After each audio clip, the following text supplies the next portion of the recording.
Hola queridos amigos y hermanos, bienvenidos a un nuevo episodio aquí en Presbiteriano Confesional.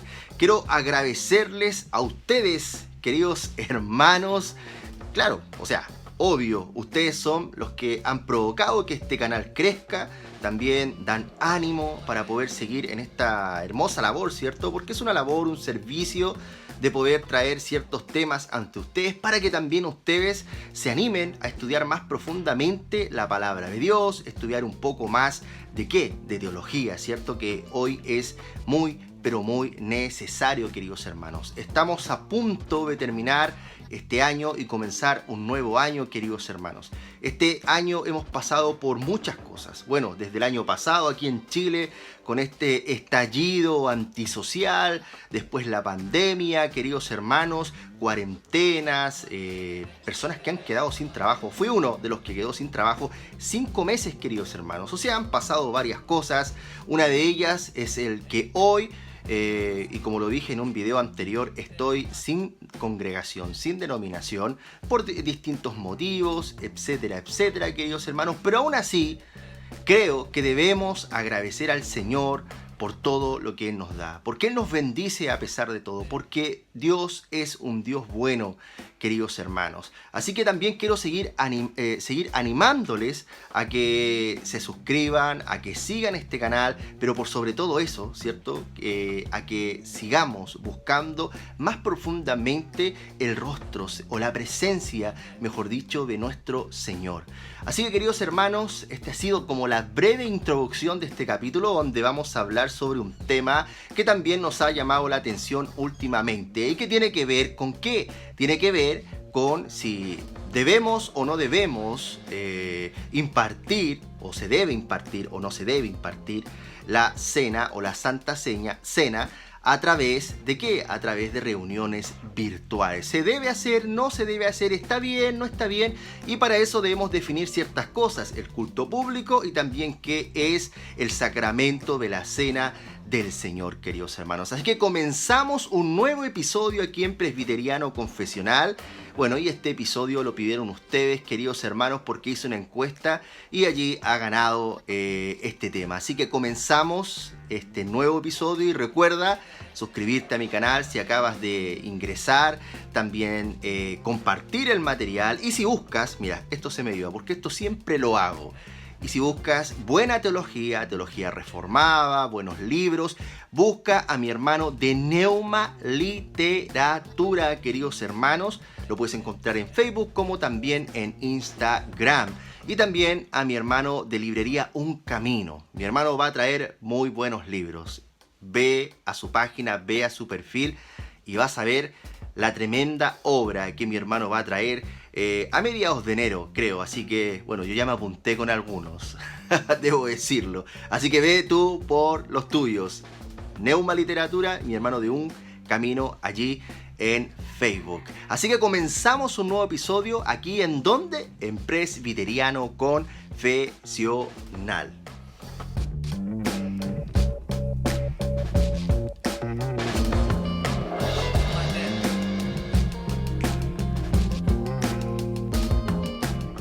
Bueno, queridos amigos y hermanos, para poder hablar sobre el sacramento de la Santa Cena, ¿cierto? Hay que definirlo, o sea, no podemos llegar y decir, bueno, no se debe efectuar la Santa Cena de forma virtual, sin primero hablar sobre el sacramento. ¿Qué es el sacramento de la Santa Cena? Bueno, y también por qué hablar sobre este tema.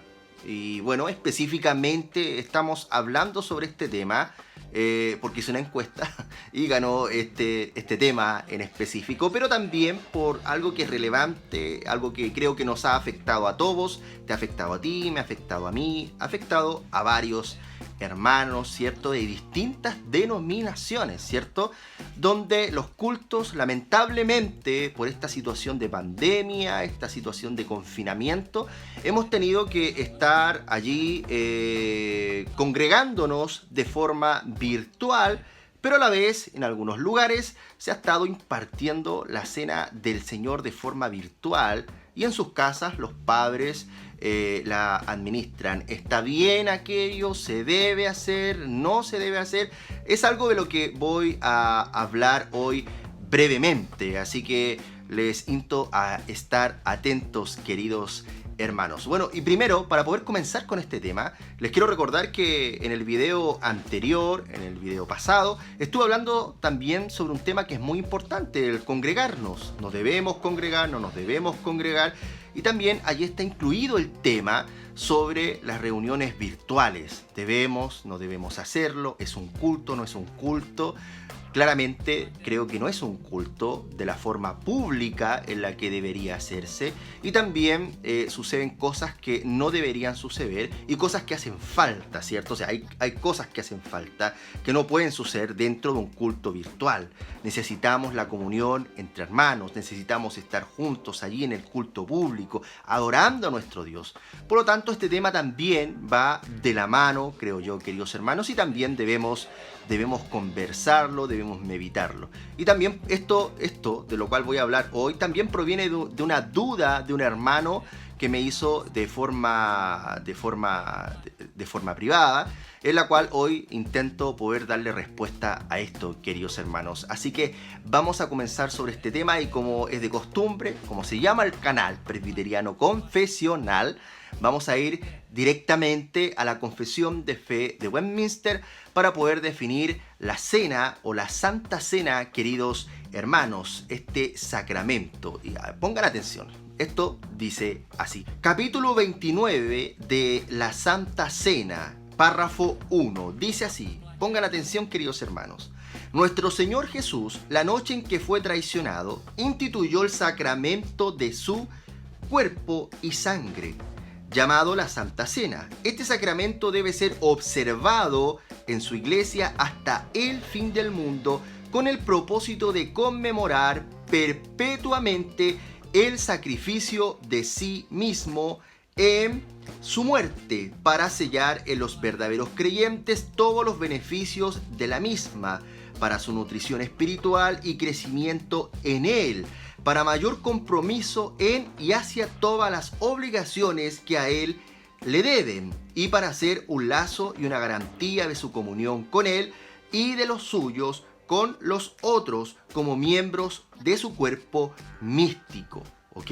Ahora vamos al párrafo número 2, antes de comentar algo, ¿cierto? Párrafo número 2 dice: en este sacramento Cristo nos es ofrecido a su Padre, ni se hace un sacrificio real por la remisión de pecados de los vivos o de los muertos.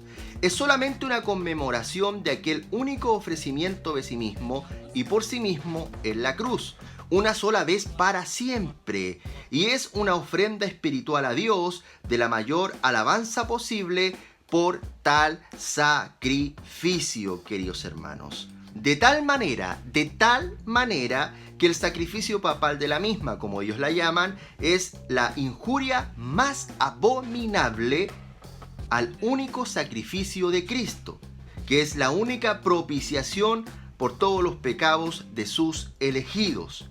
Párrafo número 3. Atención. En este sacramento, el Señor Jesucristo ha ordenado a sus ministros que declaren, escuchen bien, ha ordenado a sus ministros que declaren al pueblo su palabra de institución, que oren, que bendigan los elementos del pan y del vino, y que los aparten así del uso común para un uso santo. Que tomen y partan el pan, que tomen la copa, y que, comulgando ellos mismos, ambos sean dados a los comulgantes, pero ninguno que no esté presente en ese momento en la congregación. Interesante el párrafo 3, del cual vamos a hablar un poco más adelante. Párrafo 4. Las misas privadas o el recibir a solas este sacramento de un sacerdote o por cualquier otro, así como la negación de la copa al pueblo, la adoración de los elementos, el elevarlos o el llevarlos de un lugar a otro para adoración y el reservarlos para cualquier pretendido uso religioso, es contrario a la naturaleza de este sacramento y de la institución de Cristo. Párrafo número 5.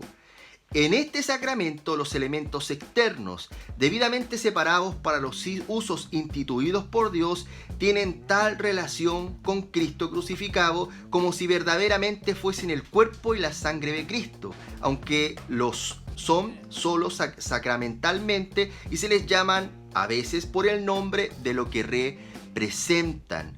No obstante, en sustancia y naturaleza, estos elementos siguen siendo verdadera y solamente pan y vino tal como eran antes.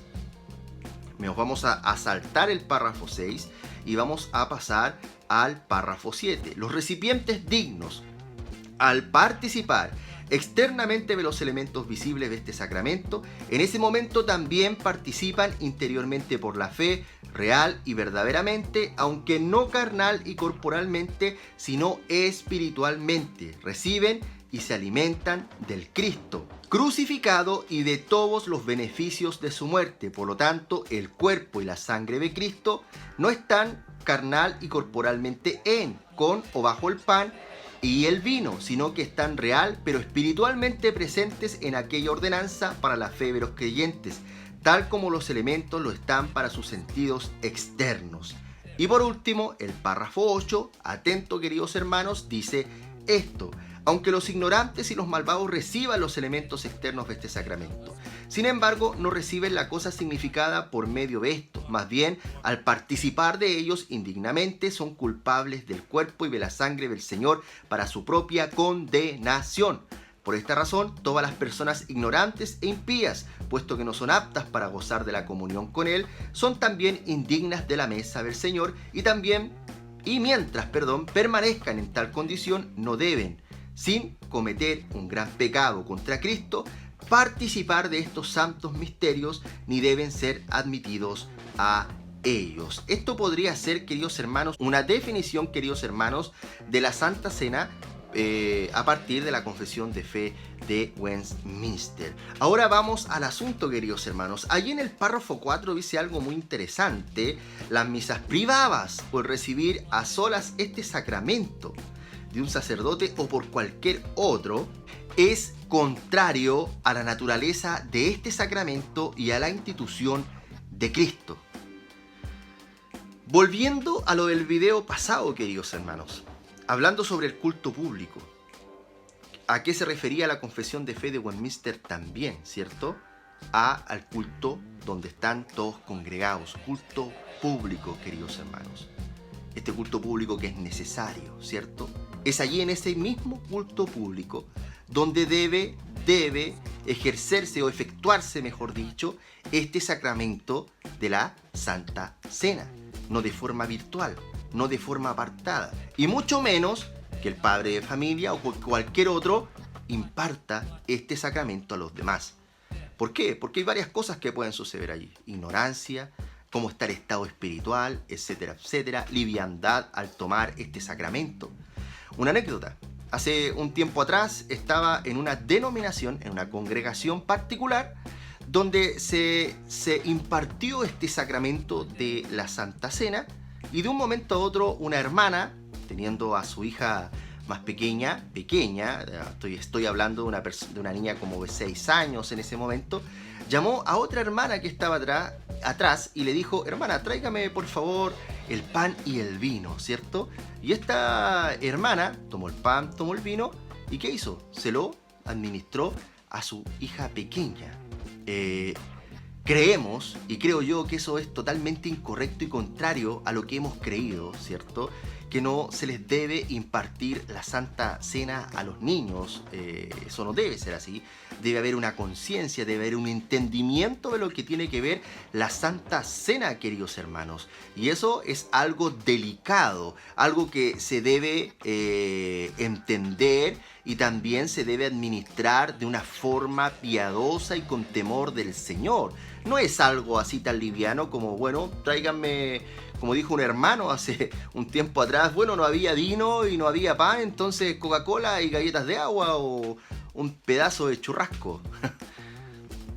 Eso es lo que sucede, queridos hermanos, cuando no comprendemos qué es el sacramento, lo delicado, lo sacramental, ¿cierto? Lo santo que tiene que ver con este sacramento. Es la Santa Cena del Señor.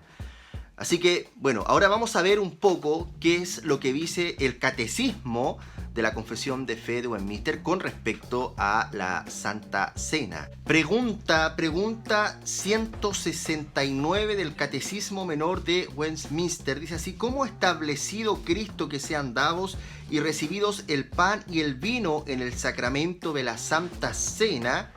Cristo ha establecido que los ministros, la respuesta de su palabra, en la administración de este sacramento, aparten el pan y el vino del uso común. Primero, número 1, queridos hermanos, atención, Cristo ha establecido que cualquiera en el hogar, que cualquier persona, que los padres, que cualquiera, no, que los ministros de su palabra, en la administración de este sacramento, aparten el pan y el vino del uso común. Otro tema, de lo cual hablaba hace un momento atrás, no es Coca-Cola, no es un juguito Ambrosoli, una marca aquí en Chile, Ambrosoli de uva. No, queridos hermanos, es vino y es pan, queridos hermanos. Es lo que se debe utilizar, son los elementos que se deben utilizar en la Santa Cena. Vino, sí, vino fermentado, querido hermano. Seguimos. Mediante la palabra de institución, la acción de gracias y la oración, tomen el pan y lo partan, y que den tanto el pan como el vino, ¿a qué? A los participantes. Y aquí la Confesión de Fe de Westminster, querido presbiteriano, querido reformado, está hablando de un culto público, queridos hermanos, donde los ministros imparten, administran este sacramento. Ojo con eso, queridos hermanos. Seguimos. Quienes por la misma ordenanza deben tomar y comer el pan y beber el vino en una conmemoración agradecida de que el cuerpo de Cristo fue partido y entregado y su sangre derramada por ellos. Comunidad, queridos hermanos. Estar todos presentes allí celebrando la Santa Cena, queridos hermanos, donde a veces hay quebrantamiento, donde a veces, queridos hermanos, hay llanto. Tenemos a nuestro hermano al lado, podemos orar los unos por los otros en ese momento. La comunidad de los santos, adorando a nuestro Señor en agradecimiento por el derramamiento de su sangre, no de forma virtual. Hace unos días atrás hablaba con un hermano. Es que claramente estamos en pandemia y de forma obvia queremos solucionar esto. Y la solución que le damos muchas veces se escapa de lo que está establecido por la palabra de Dios, queridos hermanos. Que el culto siempre ha sido público. Hermanos, presencia, queridos hermanos, orando los unos por los otros. Lo que hacemos o lo que se hace hoy en día, los días domingos, es una reunión virtual donde nos juntamos de forma virtual, obvio, y podemos cantar algunas alabanzas y otras cosas más, pero no se asemeja al culto público, el cual ha sido establecido, queridos hermanos, y mucho menos a una Santa Cena que muchos hoy en día quieren administrar o impartir de forma virtual, siendo que el ministro está lejos y los padres o otras personas en sus hogares administran este sacramento, y creo que escapa de la ordenanza bíblica y estamos en un error, o mejor dicho, en un pecado, queridos hermanos. Ojo con eso, tengamos cuidado con esto. A veces por querer dar soluciones que pueden parecer de mucha buena intención, nos alejamos de las ordenanzas bíblicas y por lo tanto estamos pecando. Estamos ejerciendo algo que no se debe hacer de esa forma. Si nosotros leemos la palabra de Dios, el contexto de la Santa Cena del Señor siempre es la comunidad. Siempre es donde la iglesia está presente. El cuerpo de Cristo está allí presente. La iglesia visible, queridos hermanos. Ojo con esto, vuelvo a repetir, ojo con esto. Vamos a Mateo 26, del 26 al 28, y mientras comían, tomó Jesús el pan y bendijo y lo partió y dio a sus discípulos y dijo: tomad, comed, esto es mi cuerpo.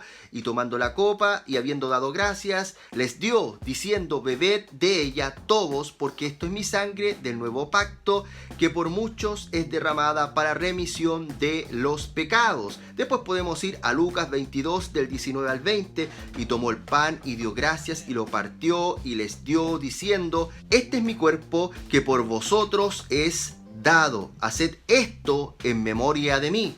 De igual manera, después que hubo cenado, tomó la copa, diciendo: esta copa es el nuevo pacto en mi sangre, que por vosotros es derramada, ¿cierto? Después podemos leer el libro de Hechos, podemos ver cómo la iglesia estaba en comunión, presente, ¿cierto? Claramente podemos ver que todo esto se efectuaba en comunidad. Y eso es innegable. El tema es que nosotros, y vuelvo a repetirlo, queremos dar soluciones que se alejan de la palabra de Dios. Y decimos, bueno, es que estamos en un contexto, ¿cierto? Nuestro contexto nos impide hacer esto, pero queremos hacerlo igual. Por ahí recuerdo hace un tiempo atrás un hermano que dijo que había predicado a alguien y que esa persona se quería bautizar, ¿cierto? Y no había agua. Entonces, ¿qué hizo? Pescó un poco de arena y se la roció encima y lo bautizó. ¿Está bien? Creo yo que no está bien. No está bien porque los elementos han sido, y vuelvo a repetir, han sido definidos por Dios. Por lo tanto, ¿quiénes somos nosotros para redefinir lo que Dios ha establecido? Y Dios, querido hermano, ha establecido el culto público. El culto donde todos estamos y debemos estar en comunión adorando a nuestro Señor. Y también Dios estableció ¿qué? La Santa Cena, la cual debe efectuarse, administrarse en comunión, unos con otros, teniendo en mente, reconociendo, identificando, ¿cierto?, lo que Dios ha establecido, queridos hermanos, y en humillación, ¿cierto?, en reverencia santa delante de Él, agradecidos por el derramamiento de su sangre. Esto, queridos hermanos, es algo delicado, porque como lo vemos en la Santa Cena, también lo podemos ver en el bautismo, lo podemos ver también en el Día del Señor, lo podemos ver en muchas otras ordenanzas donde nosotros, de forma humanista, queremos dar soluciones. Y a veces son soluciones, y hay que ser sincero en esto, son soluciones que provienen del mejor ánimo, la mejor intención. Pero esa mejor intención muchas veces está alejada de la palabra de Dios y deja de ser una buena intención cuando eso sucede. Nuestras intenciones y motivaciones, queridos hermanos, deben ser guiadas por la palabra de Dios. Por eso, cuando decimos que la única regla de fe y de conducta es la palabra de Dios, es de forma obvia porque no hay otra. La única regla para nuestra vida autoritativa es la Escritura, querido hermano. No nosotros. No lo que queramos pensar o queramos idear para poder salir adelante. No. Dios ha establecido lo que nosotros debemos hacer. Hace poco, o mejor dicho, hace unas horas atrás, terminé un libro que estaba leyendo. Y al concluir este libro, hacía esta pregunta. Bueno, ¿qué podemos hacer? ¿Cómo podemos acercarnos más a Dios? Bueno, es simple. Es simple. Humillándonos delante de la presencia de Dios. Pidiendo perdón por nuestros pecados. ¿Y dónde sale eso? Sale en la palabra de Dios. Si se humillare mi pueblo, lo dice la palabra de Dios. Dios ha establecido cómo debemos dirigirnos delante de Él. En cada aspecto de la vida. Y no somos quienes, ¿para qué? Para poder cambiar o redefinir ciertas cosas, queridos hermanos. Bueno, este ha sido el video de este día. Sé que a lo mejor no es muy amplio, pero voy a dejar por allí un artículo de un hermano que escribió allí en Fe Reformada, que creo que te puede ayudar un poco sobre este tema. A lo mejor podemos discrepar en ciertos asuntos, ¿cierto? Porque a lo mejor no tenemos la misma forma de ver la situación. Pero te animo a estudiar más profundamente este tema. Y no solamente este tema, sino otros temas doctrinales en que muchos con muy buenas intenciones quieren arreglar las cosas conforme al contexto. Ojo allí, ojo allí. Y también pasar el dato, queridos hermanos. Acabo de terminar mi libro hace poco, no es muy largo, yo creo que después de la edición puede que aumente o no aumente, pero debe estar como las 90 páginas aproximadamente. Habla un poco sobre la espiritualidad confesional, reformada, en la familia, en la misión, ¿cierto? En la comunidad de los santos. Bueno, y este libro nace, como para hacer una breve introducción, nace de que de una profunda preocupación por lo que está sucediendo o ha sucedido ya de hace bastantes años en iglesias presbiterianas que se hacen llamar reformadas o que se suscriben a una confesión de fe, pero hoy lamentablemente están sumidas bajo teologías liberales, progresistas, naturalistas, queridos hermanos. Y de allí nacen escritos o artículos que publiqué en mi blog, y eso lo modifiqué un poco y nació este producto, el pequeño libro, queridos hermanos. Así que atentos para aquellos que quieran obtenerlo. Así que nos vemos en un nuevo episodio, queridos hermanos, y hasta la próxima, aquí en donde, en Presbiteriano Confesional.